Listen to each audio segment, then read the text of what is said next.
So Michelle is a high achiever, project leader, and artist in her own right. She has organized large-scale events like the Entertainment Management Conference, which had speakers from the likes of Eventco and Cirque du Soleil. She's also spent time at various large companies like Universal, Coca-Cola, and she's now with Bell. I met her at McGill, where we both part of a student non-profit group that organized concerts and events, Jam for Justice, raising money for local youth groups. But she started her own project called Curio, which they organize workshops for groups or for individuals.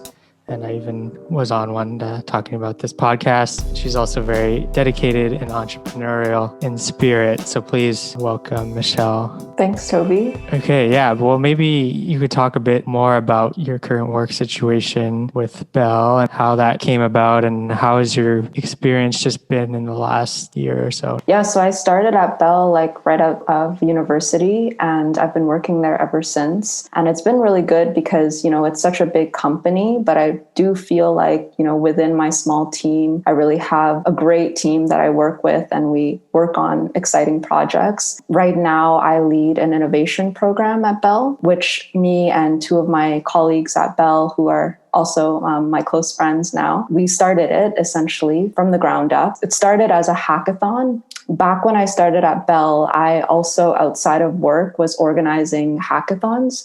So I was part of the organization of the AI for Good hackathon as a volunteer, and also another hackathon, part of AI Startup Weekend that was at Maison Notman. And they needed some sponsors. So I was like, okay, well, I work at Bell. They have money. Let's try to get the Bell to sponsor the hackathon. Basically, I got some people from Bell to come as mentors at the hackathon in the AI Startup Weekend. It was a really good experience for everyone at Bell, and they had never experienced an event like this before. So it got me thinking, and I was like, how can I recreate this energy and manifest this type of event in such a large company like Bell? So what I did was I thought about it to myself for a while. I was a bit anxious to bring it up because I was still relatively new at Bell, but I put together a pitch deck. I was like, okay, I'm going to ask for $3,000 to put on this hackathon. Didn't really know how people were going to react, or I thought,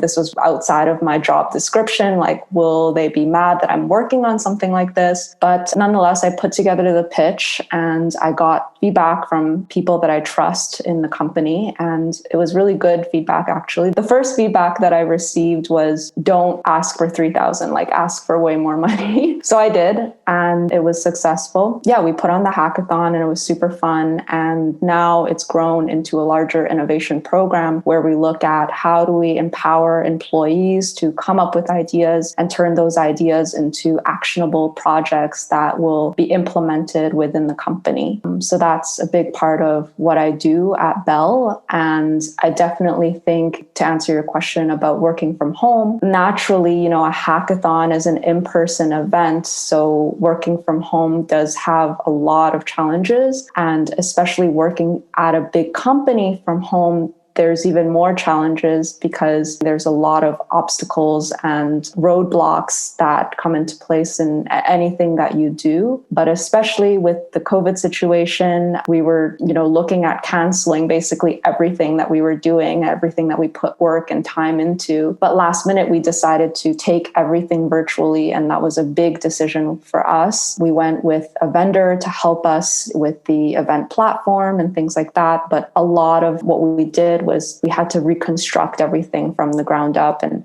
rethink how can we make this event engaging for a corporate audience that is spread across all of Canada in different time zones. So that, I think, was the biggest challenge in my job while working from home. So you were already at Bell, and then were the hackathons something you were doing before, right? And then I was outside of work, mostly just a volunteer. So I wasn't involved in the very in-depth planning of the hackathon. But because I have experience in organizing events, I thought that it would be a good challenge. And I really wanted to build something that was of value for the company. So not just like a fun event, but really looking at the holistic approach and how we can empower people to bring ideas into something that can actually live on in the company.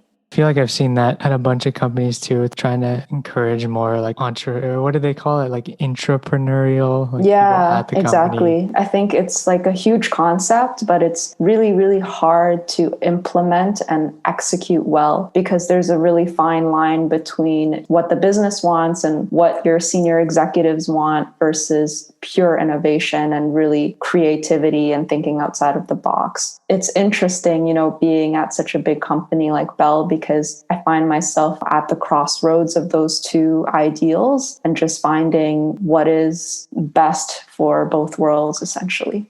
You've mentioned a few times how, Bell is one of these bigger companies in Canada, and you've also working with these other big companies like Universal, Coca-Cola. And what have you learned from those experiences, and how do you think those firms have been able to be so successful? Like, brings up this question too of like, okay, how have they been so successful, but also how do people within the company feel like they're really kind of doing something and having an impact? What have you learned from working at these places that you've seen has been a factor towards their success, or what do they do well? I think what big companies do well is that they have the resources to really help you develop. A lot of young people, like myself, struggle with the decision, like, do I go corporate and have that, security financially and benefits and all those good things? Or do I go startup where it's more exciting, but there's more risk and maybe a bit more disorganized? There's pros and cons of both. My belief is that it doesn't matter where you are. It's more your own personal energy and what you want to put into whatever job that you're doing. For me, I'm in a big company, but I still get to be entrepreneurial and do what I want in my company. And I truly believe that no matter what position or what role you have, you can do that. Yeah, a big company definitely has like the resources and the mentors. My manager, for example, like I look up to her so much, and she has so much experience in a variety of different fields. No matter what job you're in, just look at the bright side, focus on that, and then focus on yourself. So another great thing at Bell is that because we're all working from home, I'm starting to take French lessons through the company. So always look at the company resources that you have and look at your personal goals and what you want to personally develop in yourself and see where there's some kind of alignment. At a bigger company, maybe there are like learning and development resources that they can use on you to develop. Yeah, touching on your idea of how you're doing French now too and working from home, and just in terms of practically speaking, how have you been able to manage your time and organize yourself in a way that makes sense for you? I think goal setting is a hard thing.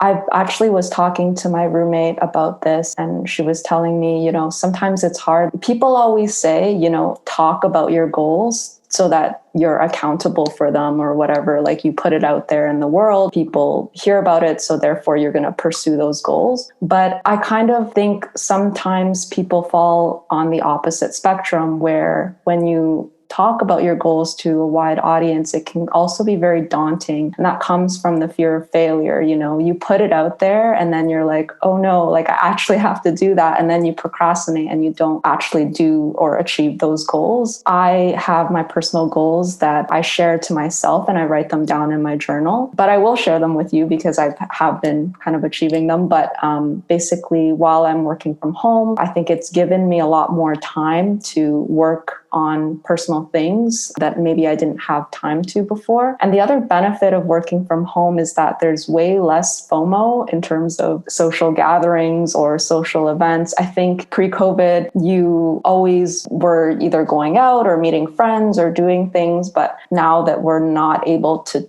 do that anymore, we really have to think critically about our time and what we want to dedicate our time to. During the quarantine, I've started exercising, which is a first for me. So I try to do that at least 3 times a week. I also got a keyboard. So I played piano back in the day, but restarted it.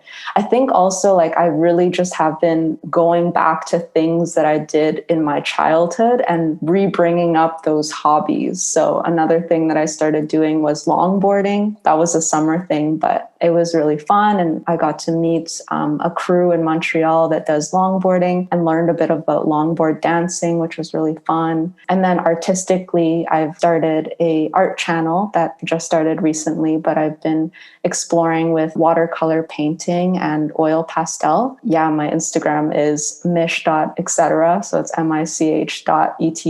And I'm going to be starting to post my art there. The purpose of posting my art, it's very personal, but I like to keep things for myself. So putting it out there is my way of saying that I did this and I don't care if anyone likes it. I just want to put it out there and kind of document it for my own growth. And Instagram is a really good way to do that because it's kind of like a little photo journal of what you've done. And those who like my stuff can look at it and maybe be inspired to do their own art or whatever it may be. But I really don't have any aspirations to become a famous artist, but I really just love it for myself. And I think, with COVID-19, it really has given me the opportunity to think about what I really like to do for myself. Yeah, I feel like I've had a similar experience of being able to, explore these hobbies or whatever it is of experimenting. And I think it's a good time for everyone to look inwards and really think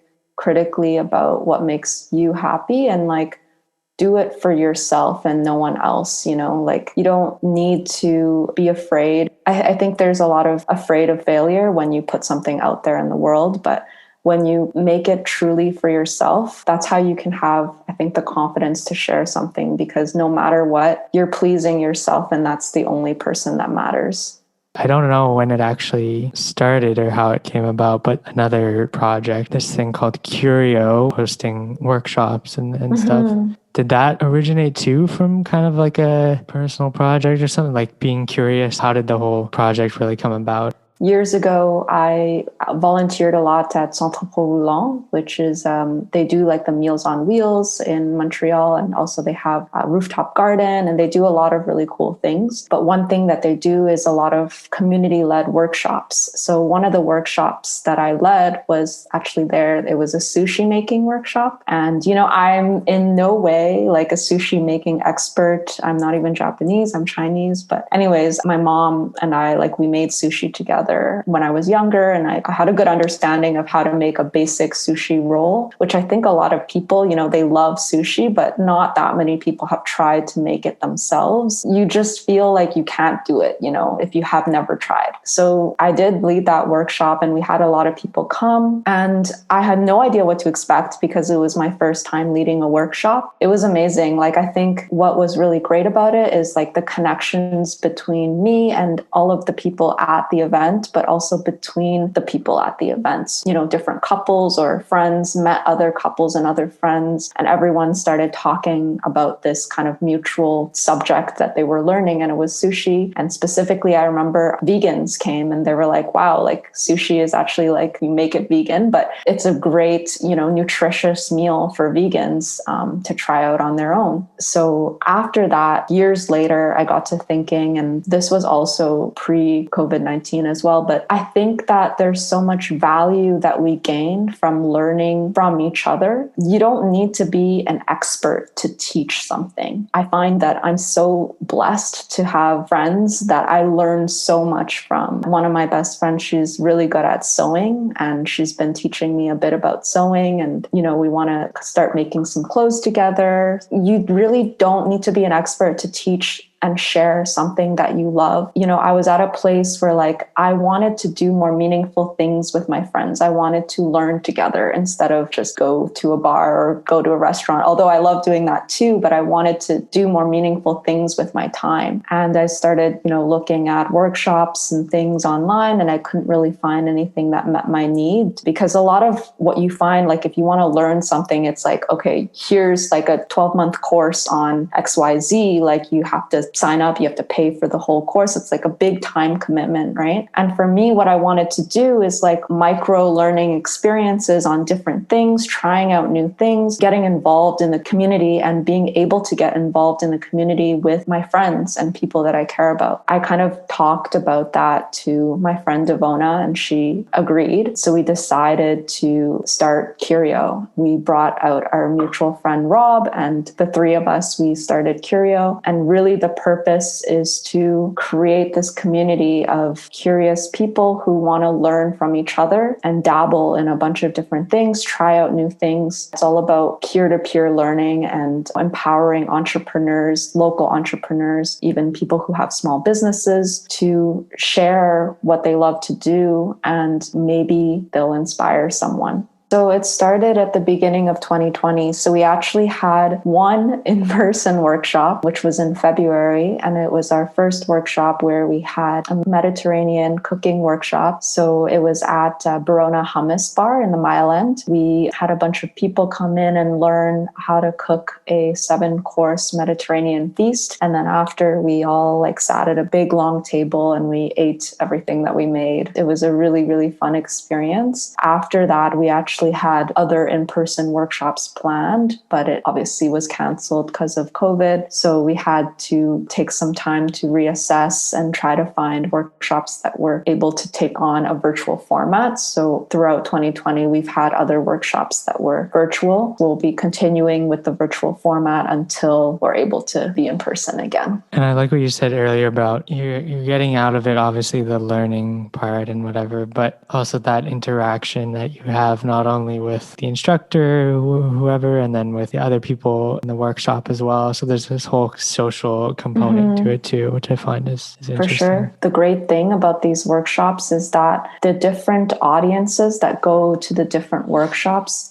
they connect with each other and they do things outside of Curio together. And a lot of workshop hosts, or let's say we have a workshop and then someone from the audience usually comes up to us and tells us, hey, I have an idea for a workshop that I can lead. When they attend a workshop, they feel inspired by whoever it was leading the workshop because, all of us are just individuals doing our own thing and having our best intentions and sharing what we love. And I think that's kind of energy rubs off on others and inspires others to want to do the same thing. Because it's sometimes daunting. We're always our worst or biggest critic. Yeah, we'll exactly. think oh, I'm not good at doing this or whatever. But most people do have some sort of skill or whatever it is that they can share. And I think so. They just need a little push, and I think that's what we're trying to do is create a community that's welcoming and accepting so that people feel comfortable not only attending these workshops, but actually envisioning themselves as leading a workshop too, because I really do feel you learn so much from being a workshop leader and just teaching someone or a group and sharing a piece of yourself with others. Again, with this idea of managing your time and organizing, you have a full-time job. So how have you approached Curio in general, and where would you like to see it go? The three of us, we all have full-time jobs, so it's definitely difficult balancing a full-time job on top of Curio and on top of social life and personal goals and things like that. But I think what keeps us going is that, we're all passionate about what we do, and we are part of the Curio community as well. And we really focus on getting workshops that actually we ourselves want to learn about too. We want to meet, like-minded people that are also curious about things and want to learn new things and want to, spend their time in meaningful ways. That at its core is what drives us to create workshops and continue with Curio, despite the fact that we're all in our full-time jobs. And I think I'm not, sure of what the long-term vision of it will be. But for now, we're still trying to, build our community and get new and interesting workshops on the table to share with our audience. Balancing that, looking ahead versus just taking the next step and the next step. We need to leave a bit of room for experimentation and growth. At the core, we just want to create a community that's really just learning from each other. So that's the core of our mission. And in terms of the presence and the marketing and the how to convey ideas and messages and get to people through online mediums. Is there anything you've learned from that, or how have you approached dealing with online outlets, social medias? Yeah, I think it just comes down to know your voice and know your brand. If you have a core mission and you know what your organization or your project or whatever is all about, then being consistent in that voice online is super important, and it'll help, build your audience. Don't think it needs to be too formal, because I like how, more and more companies are being more personable in their social media presence. Even bigger companies too are being more personable in the way that their social media presence is portrayed. So I think that's really key in like allowing your audience to connect with you, because ultimately, even if you're a small organization or a big organization, behind the face of the organization are people, and people connect with people, and that's what you really want to see and hear from. Again, on the social media side, it's just there's so much noise and so much out there, and there's so much money too involved in it. Like, in light of that whole climate now, like how do you think a smaller brand or a smaller company or just a person can stand out within all of that? Understanding what makes your voice unique and really playing off of those unique aspects to stand out, and I think also not thinking too much about it and not taking yourself too seriously. I think it's allowed marketing to be a little bit informal, and that's the beauty of it, right? You want to be informal, you want to be personable, and you want to be relatable as your social media presence. There's no kind of magical formula to get a lot of views or likes on social media, but I think what's really important is to start with your main audience and focus on making every single person in your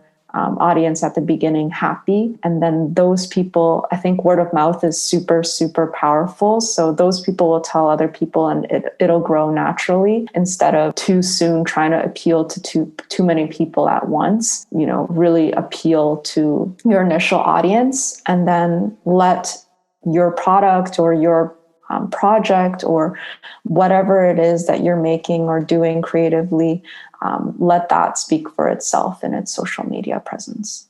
I think you said you were like an entrepreneur at heart. I like that idea, and I've been toying with that more of like, I am an entrepreneur to some extent. And I don't know, what do you think makes an entrepreneur? How do you approach that role? Yeah, I think being an entrepreneur or being a successful entrepreneur is not only having the idea, but having the willpower and the execution and actually seeing it through. It's about motivating and inspiring others around you to be part of that mission. And, because as an entrepreneur, sometimes you're creating something out of nothing, and you need to get people on your side to believe in whatever it is that you created. And you want to be able to motivate that group of people and guide them to achieve the goals of whatever entrepreneurial thing that you're trying to achieve. Being an entrepreneur at heart for me doesn't mean that I'm an entrepreneur as my job, but what it means is that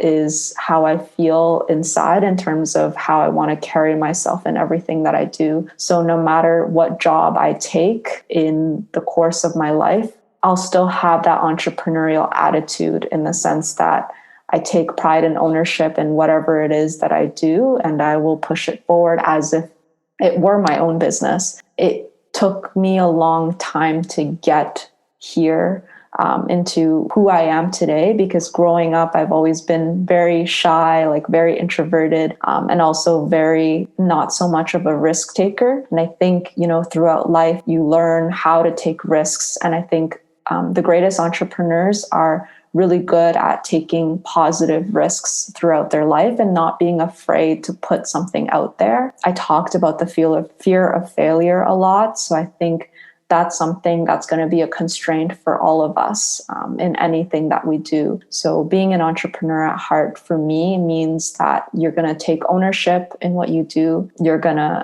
take positive risks and not be afraid of failure, even though, if you're going to fail, just learn from it and think of failure as a positive thing. And also, I think one thing that kept me grounded is not take myself too seriously, like be a little bit detached in what I do. And being detached doesn't mean that you don't care. It's actually quite the opposite. It's that you care and you're confident enough in your own skills and expertise, but you're not afraid to be bold or think a little bit outside of the box. I think that level of detachment has helped me not be too scared of what I put out there and is it going to be a success. Like, I think if you're too attached to something, there's a lot of barriers and you start second guessing yourself and putting on too many expectations to yourself. For me in my life, like, everything is a learning experience. And as long as I'm making myself happy and learning along the way, those are the true things that are going to get me forward. That's kind of how I live my life in everything that I do.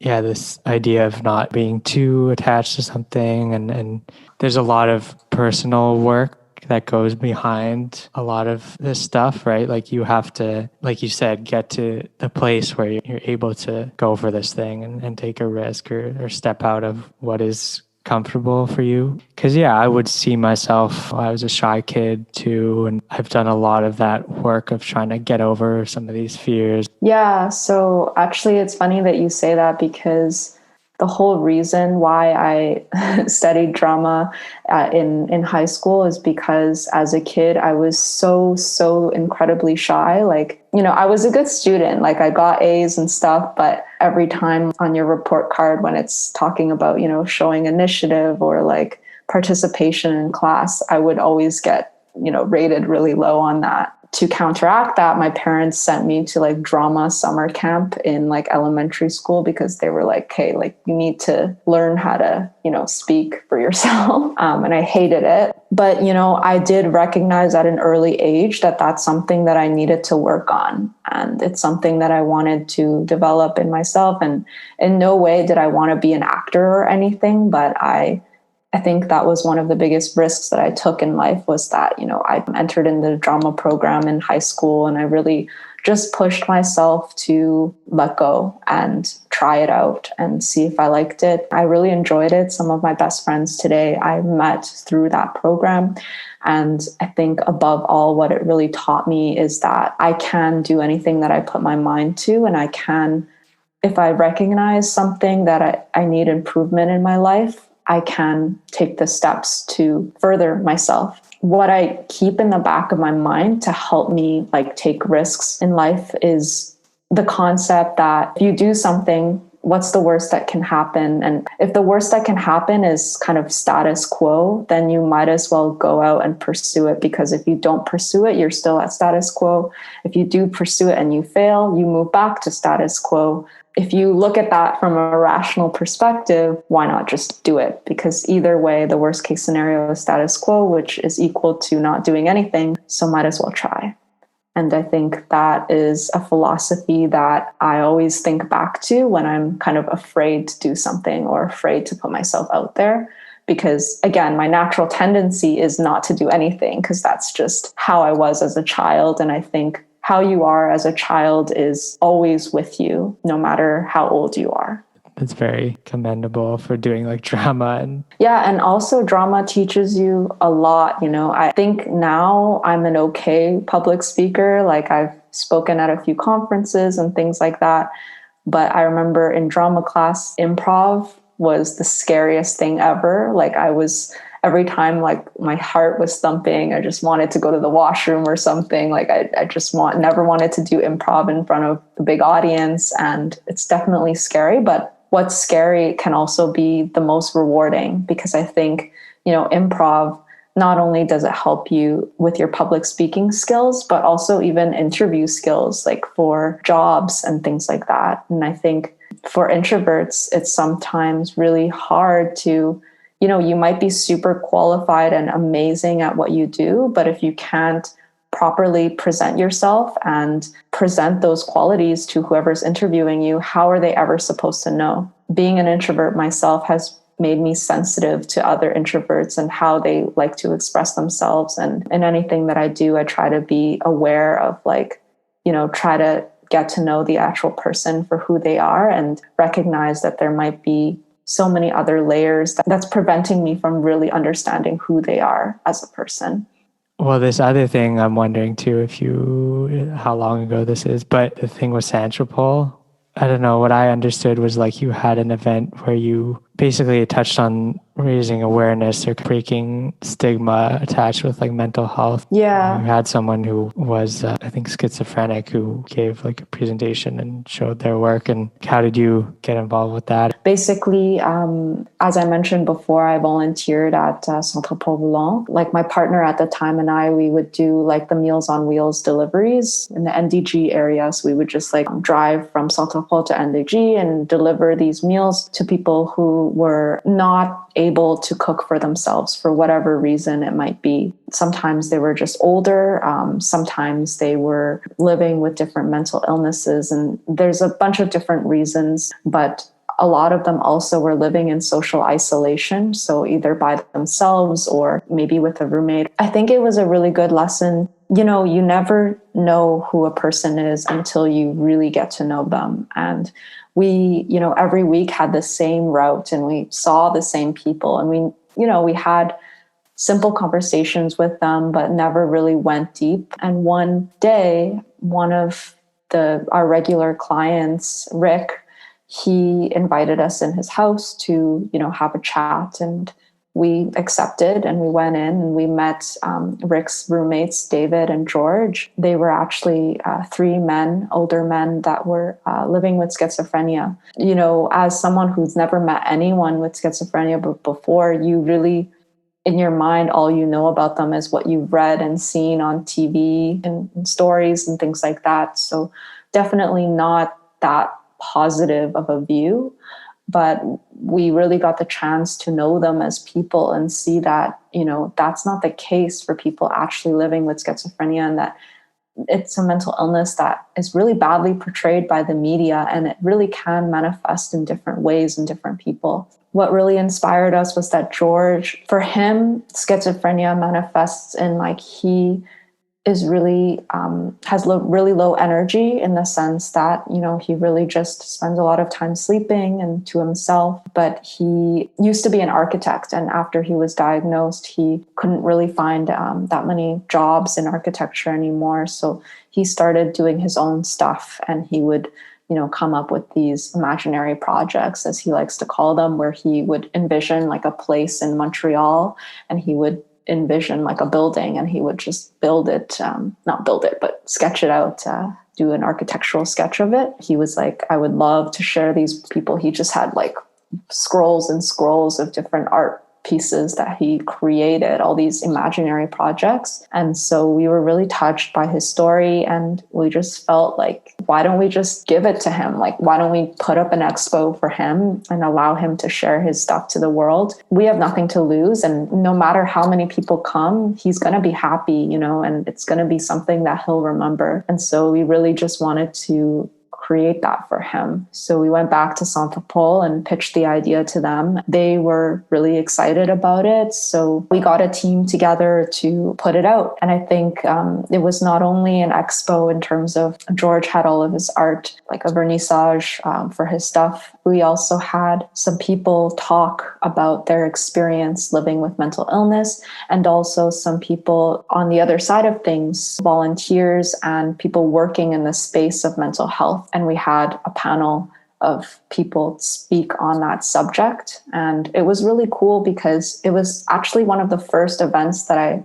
had where we had so many different people from all different walks of life come. What was really successful about it is those intergenerational conversations and relationships being formed at this conference/art expo. At the end of the day, George was super happy. His social workers said that for the first time in his life, he woke up early, got himself a haircut, did all that for himself. And he even brought little prints of his art to sell. And he sold them and donated the money to charity. So it was really cool that he was inspired by our initiative, that he started taking his own initiative. And again, with all these things, it's all about the ripple effect. You doing something has an impact on someone else. And that's just was really heartwarming and beautiful for me to see. At the end of the day, it was super successful. And then the next year, a group of students took the idea and furthered it. So it's cool to see that, I had planted the seed and other people found it somewhat powerful, and they wanted to build upon it. So I love seeing that, seeing an idea build and grow into something else. They did it for the second year, and actually 2020 was supposed to be the third year that they were going to do it. And actually Curio was going to collab with them to do a workshop at Project Imagination. But of course, it was right in April when everything was canceled. So unfortunately, Project Imagination was canceled for 2020, but I'm not sure about 2021. The impact of social isolation and loneliness is really, it's like an actual health threat to our society. And I think the whole world, I wonder how we can keep people connected and not feel like they're isolated. And with Curio, that's something that we're trying to do too, is just create more meaningful virtual experiences for now, allow people to meet others in the format of a workshop. What's next for you, or what's on the horizon, or how do you see the future playing out? For now, I'm just taking it day by day. I think my biggest kind of like resolution for the new year is like focus on myself and take things day by day. I really want to create more art, explore more watercolor and oil painting, and continue putting out workshops with Curio. So those are kind of my focuses for this year. And of course, keep up in my job professionally as well. And also be there for my friends and family and find more time to connect with them. As you mentioned, it does get kind of lonely as we're all being socially isolated. So, making the time to be there for them is definitely one of my goals this year as well. If people want to check out any of these projects you've talked about, or where can people go to see them? CurioWorkshops.com. And if you're interested in seeing some of my art, it's mish.etc. on Instagram. I'll definitely check those out. Thank you for coming on. Thank you, Toby.